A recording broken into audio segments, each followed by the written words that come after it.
ये तो सैयदना सरकार गौसे आजम फरमाते कि मैं पूरी दुनिया को इस तरफ देखता हूं जैसे लोग अपनी हथेली पे राई के दाने को देखते। जोर से बोल, जोर से। तो अंदाजा करो, जब बगदाद के गौस का ये आलम है तो मदीने वाले मोहम्मदुर रसूलुल्लाह का आलम क्या हो सकता है। इसलिए कि रात के इस पहर में उसी रसूल को गवाह बना लो, उसी दूरों नजदीक के देखने वाले और सुनने वाले पैगंबर को गवाह बना लो, जिनके लिए खुद बरेली के ताजदार ने कहा हो कि दूरों नजदीक के सुनने वाले वो कान, काने लाले करामत पे लाखों सलाम। उसी रसूल को गवाह बना लो और एक बार पूरा मजमा अपने दोनों हाथों को अपने नबी के नाम पर उठा लो। उठा लो पूरा मजमा, अपने दोनों हाथ उठा लिए हो तो जरा मुट्ठी बांध लो और सरकार की बारगाह में हाजिरी दर्ज करा लो और बोल लो, लब्बैक या रसूल अल्लाह, लब्बैक या रसूल अल्लाह, लब्बैक या हबीब अल्लाह, लब्बैक या रसूल अल्लाह। सुभान अल्लाह। अल्लाह आपकी समाअत को कबूल फरमाए। मुकद्दर के सिकंदर हुआ जो रात के 1:30-2 बजे के बाद भी अपने घर के बिस्तरों को छोड़कर नबी की मजलिस में बैठे हो और आप अपनी मर्जी से नहीं आए हो। जिस गौस के नाम के आपने जलसा सजाया है वही गौस पाक फरमाती है कि जब तक मैं ना चाह लूं, जब तक मैं ना चाह लूं तब तक न मेरी मजलिस में कोई बैठ सकता है, न मेरा कोई नाम ले सकता है। आज तुझे बगदाद वाले गौस ने पसंद किया है कि अपने घरों को छोड़कर गौसे आजम के जलसे में आ पाए हो और आप उस जगह पे बैठे हो जिस जगह को मेरे मुस्तफा ने जन्नत की क्यारी फरमाया है।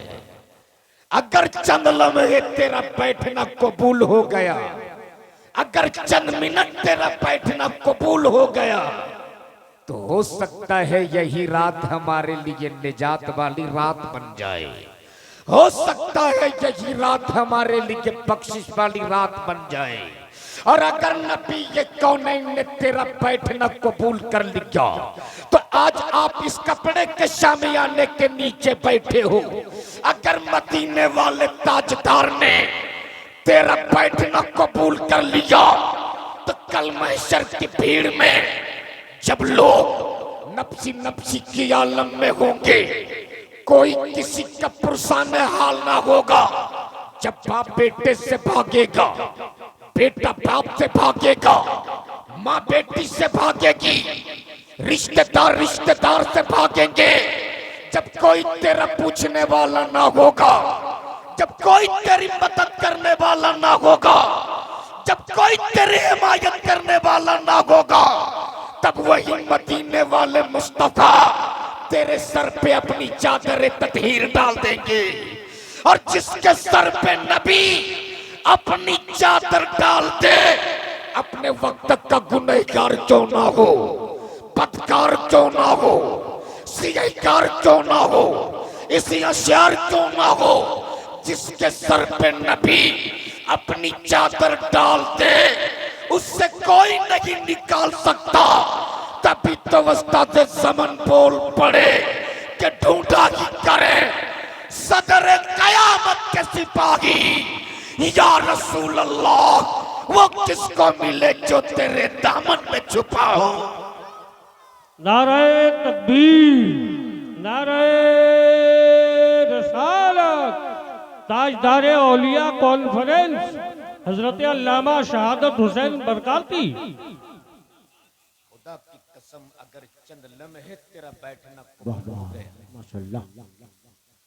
तो हो सकता है यही रात हमारे लिए और आपके लिए भी बख्शिश वाली रात बन जाए। ये सरकार गौस आजम का महीना है और जलसा मेरे गौस का नाम था। बहुत करामतें आपने सुन ली सरकार गौस आजम और इतने फजाइल और करामात हैं सरकार गौस आजम की, अगर लोग बयान करे तो रातें तो खत्म हो सकती है, करामतें खत्म नहीं हो सकती है। लेकिन इस वक्त अल्लामा साजिद साहब, मैं जहां जाता हूं मैं जानता हूं इस वक्त मुल्क के हालात क्या है। बहुत नाजुक हालात से हम लोग गुजर रहे हैं। आप भी जानते हो, मैं भी जानता हूं। इसलिए जहां जाता हूं इस वक्त मैं अपने मंच के उलमा से, मसाजिद के अइम्मा से हाथ जोड़ के सिर्फ एक विनती करता हूं, हजरत बहुत करामतें सुना चुके हम अपने बुजुर्गों की, बहुत करामतें बयान कर चुके हम सरकार गौसे आजम की। ठोकरों से मुर्दों को जिंदा किया है मेरे गौस ने, ये हकीकत है। 12 बरस की डूबी हुई कश्ती निकाली है, ये सच्ची बात है। लेकिन मैं सिर्फ ये कहता हूं, ऐसे नाजुक हालात में सिर्फ बुजुर्गों की करामतें सुनाने का ये वक्त नहीं, सिर्फ मज़ारों के चादरों की अहमियत बताने का ये वक्त नहीं है,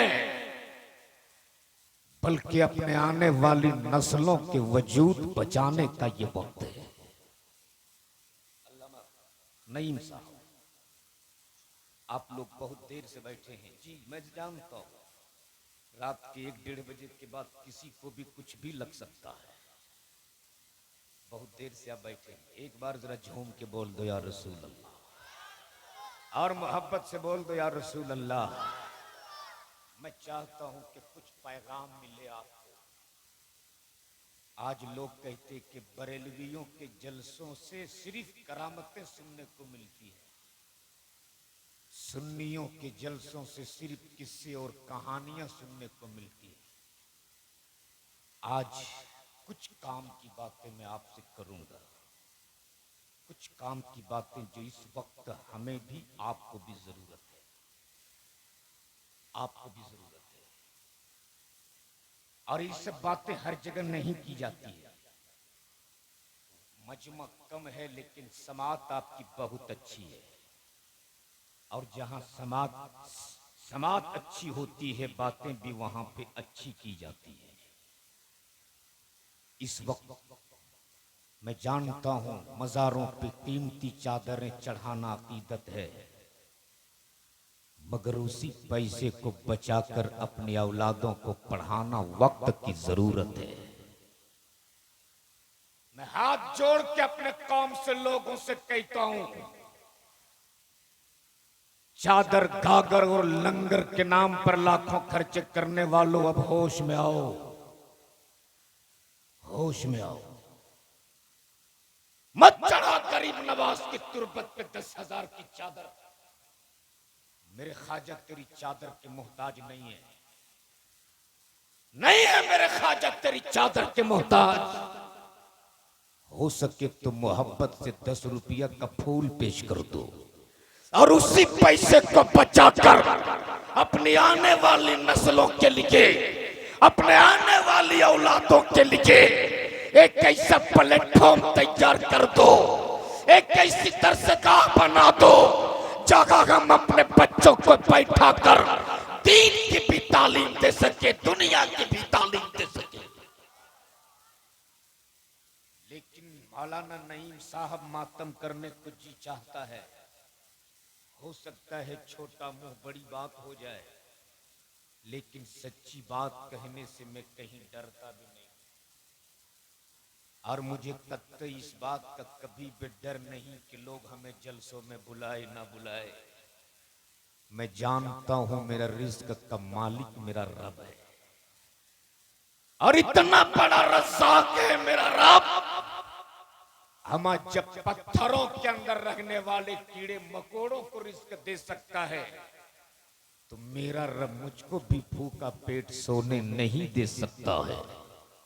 इसलिए हक बात और सच बात में जहां जाता हूं बोल के आता हूं। मौलाना सनाउल्लाह साहब, आज हमारे यहाँ करोड़ों के खानकाह मिल जाते हैं, लेकिन अपने बच्चों को पढ़ाने के लिए हमारे पास अपना कोई स्कूल नहीं मिलता है। बोलो सही है कि गलत? आज मैं कुछ काम की बातें आपसे कर रहा हूं, तकरीर नहीं है। अगर मेरी बातों पे अमल कर लिया तो इस मुल्क में तुम शान की जिंदगी जियोगे। पीर परस्ती का आलम मेरे यहाँ ये कि अगर पीर साहब कह दे कि 50,000 रुपया चाहिए तो जमीन बेच कर ये मेरी कौम 50,000 रुपये पीर साहब को दे दे, और अगर मदरसे वाले 100 रुपये मांग ले तो नानी मरने लगती। मैं आपसे हाथ जोड़ के सिर्फ एक विनती करूंगा, पढ़ाओ अपने औलादों। 19% है हम झारखंड में, 19%। सर्वे कर लो पूरे झारखंड का। आज 24 साल हो गए झारखंड को बिहार से अलग हुए। कितने कॉलेजेस हैं हमारे पास अपने, कितनी यूनिवर्सिटियां हैं हमारे पास अपनी। यूनिवर्सिटियां और कॉलेजेस तो दूर, नर्सरी के बच्चों को भी पढ़ाने के लिए हमारे पास अपना कोई स्कूल नहीं मिलता है। तब मजबूर होकर ये मेरी कौम की बेटियां गैरों के कॉलेज और यूनिवर्सिटियां जाने पे मजबूर होती है, मजबूर। तब कहीं निकाब पे पाबंदी, कहीं हिजाब पे पाबंदी। और इस वक्त सोशल मीडिया का जमाना है, सब लोग जानते हैं। मेरी कौम की बेटियां बड़ी तेजी के साथ इर्तिदाद की शिकार हो रही हैं, भाग रही है मेरी कौम की बेटियां गैरों के साथ। याद रखना, इसके सिर्फ 2 रीजन है, सिर्फ 2। एक रीजन तो ये कि हमारे पास अपना कोई प्लेटफॉर्म नहीं है अपने औलादों को पढ़ाने के लिए, और दूसरा रीजन ये कि हमने निकाह को बहुत महंगा बना दिया है। उस वक्त मातम करने को जी चाहता है और मैं अपने आप को रोक नहीं पाता। जब फेसबुक और व्हाट्सएप में ये खबरें पढ़ता हूं तो मेरा कलेजा मुंह को आने लगता है कि ज़ैनब नाम की बेटी किसी अर्जुन के साथ भाग गई, फातिमा नाम की बेटी किसी महेश के साथ चली गई। उस वक्त मैं सोचता हूं काश हमारे पास भी कोई सा प्लेटफॉर्म होता, हमारे पास भी कोई सी दरसगाह होती जगह हम अपने कौम की बेटियों को बैठा कर ज़ैनब नाम रखने से पहले अगर हमने ज़ैनब की जिंदगी की तारीख पढ़ा दी होते, फातिमा नाम रखने से पहले अगर हमने फातिमा की जिंदगी की कहानी सुना दी होते, खुदा की कसम ये मेरी कौम की बेटियां अपनी जान देना तो पसंद कर सकती थी, अपने ईमान का सौदा करना पसंद नहीं कर सकती थी। सुभान अल्लाह। नाराए तकबीर, नाराए रिसालत, अल्लामा शहादत हुसैन बरकाती, नाराए तकबीर, नाराए रिसालत। वाह वाह। आज हम अपनी बेटियों का नाम ज़ैनब तो रखते हैं, लेकिन ज़ैनब की जिंदगी की कभी उसे कहानी नहीं सुनाते। मेरी माँ बहनें बैठी हैं, आज सुन के जाओ कि सैयदा ज़ैनब कौन थी। एक बार झूम के बोल दो या रसूल अल्लाह। सहन है मस्जिद नबवी का, और मस्जिद नबवी के सहन में बैठकर 6 साल की एक बच्ची कुरान की तिलावत फरमा रही। बोल दो सुभान अल्लाह। मौलाना सनाउल्लाह साहब, जब तरबियत अच्छी होती है ना तो औलादें भी अच्छी रहती हैं। आप अपने घर में अपने औलादों को अच्छी तरबियत दो। बेपर्दगी का आलम ये कि जवान बहन जींस और टी शर्ट पहन के घर से निकलती है, भाई तमाशा बन के देखती रहता है। और आज हम कहते कि हम मारे क्यों जा रहे हैं। सहन है मस्जिद नबवी का, और मस्जिद नबवी के सहन में 6 साल की एक बच्ची बैठकर कुरान की तिलावत फरमा रही। तिलावत फरमाती फरमाती थोड़ा सा दुपट्टा सर से सरक गया। अल्लाहु अकबर। सैयदा, तैयबा, ताहिरा, आबिदा, जाहिदा हजरत फातिमा ज़हरा तशरीफ ले आई। सुभान अल्लाह। और तशरीफ लाने के बाद जो थोड़ा सा दुपट्टा सर से सरका था ना, सैयदा फातिमा ने सर पे डाल दिया। और डालने के बाद बोल पड़ी, ए बेटी ज़ैनब, खबरदार अपने सर से दुपट्टा सरकने ना देना, वरना तेरे नाना मुस्तफा तुझसे नाराज हो जाएंगे। अल्लाहु अकबर, अल्लाहु अकबर। उम्र है सिर्फ 6 साल। कितनी उम्र है? कितनी उम्र है? सिर्फ 6 साल। पूछो इन उलमा से। 6 साल की उम्र में पर्दा फर्ज नहीं है, नहीं है पर्दा फर्ज 6 साल की उम्र में। लेकिन तरबियत की असर देख। सैयदा फातिमा ने अपनी बेटी ज़ैनब के सर पे दुपट्टा डाल के फरमाया, बेटी ज़ैनब, खबरदार सर से दुपट्टा सरकने ना देना, वरना तेरे नाना तुझसे रूठ जाएंगे। इतना सुनना था, सैयदा ज़ैनब फूट फूट के रोने लगी, हिचकियां ले लेके रोने लगी। इतना रोई सैयदा ज़ैनब, इतना रोई सैयदा ज़ैनब, फिर सैयदा फातिमा को आना पड़ा। और आने के बाद बोल पड़ी, ए बेटी ज़ैनब, इस तरह से आंसू क्यों बहाती हो, इस तरह से सिसकियां ले लेके क्यों रोती हो। तब सैयदा ज़ैनब ने कहा था, अम्मी, कहीं मेरे नाना मुस्तफा मुझसे नाराज तो नहीं हो गए। ए अम्मी फातिमा, आज मैं आपको गवाह बनाकर आपसे वादा करती हूँ कि आपकी बेटी ज़ैनब अपनी गर्दन तो दे सकती है, अपने सर से कभी दुपट्टा सरकने नहीं दे सकती है। बोल दो जोर से। लेकिन आज हमारे यहाँ बेपर्दगी का आलम ये। मैं आपसे कहूंगा, घर अच्छा करना चाहते हो तो पहले अपनी औलादों की अच्छी तरबियत। सरकार गौसे आजम का महीना है। मैं करामतें नहीं सुनाऊंगा आज, और मैं करामतें सुना सुना कर जन्नत के टिकट बांटने वाला मौलवी भी नहीं हूं। मैं करामत नहीं, हकीकत बताऊंगा। सरकार गौसे आजम का कौल सुन कौल। सरकार गौसे आजम ने फरमाया, अगर किसी ने किसी भूखे के मुंह में खाने का एक लुकमा डाला, तवज्जो से सुनना थोड़ी देर मेरी गुफ्तगू। क्या कहा गौसे आजम ने? अगर किसी ने किसी भूखे के मुंह में खाने का एक लुकमा डाला, गोया उसने 1000 जामे मस्जिद बनाने से बेहतर काम किया। सुभान अल्लाह।